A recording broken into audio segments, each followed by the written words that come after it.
So we are day 12, film 12, the 2023 film Settlers. The story is set in 1901 in Chile, where we see three horsemen are paid to protect a vast estate. Amongst this crew, they lead an expedition, and it includes a British soldier, an American mercenary, and a mixed-race sniper.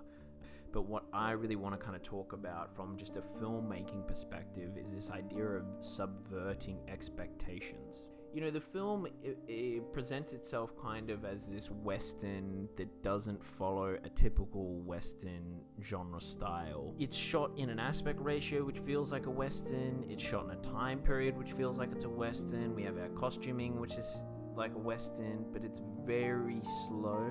And so you start to immediately from genre have your expectations subverted. And I think that this is a really interesting way in keeping an audience engaged, because instead of feeling like you've seen this film before, you start to realize, oh, actually, yeah, I've seen a Western, but for some reason I haven't seen it like this. What it's doing is not necessarily anything groundbreaking and unique. It's simply taking a tried method and just going, oh, here's our Western. Actually, what you expect from it, we're going to give you the opposite. I mean, from the start, it almost presents itself like a drama, something that's like, there will be blood. You know, we feel like we're going to have this long, epic drama piece where it starts a little bit slower, and then once we get into the expedition, we go, okay, no, this feels more like a Western. And then once we start getting into more of the expedition, we go, okay, no, wait, now this feels more like a fever dream, like psychological horror at times, and it's confronting. And then we get to the end, and it feels like we're in this, I don't know, political thriller.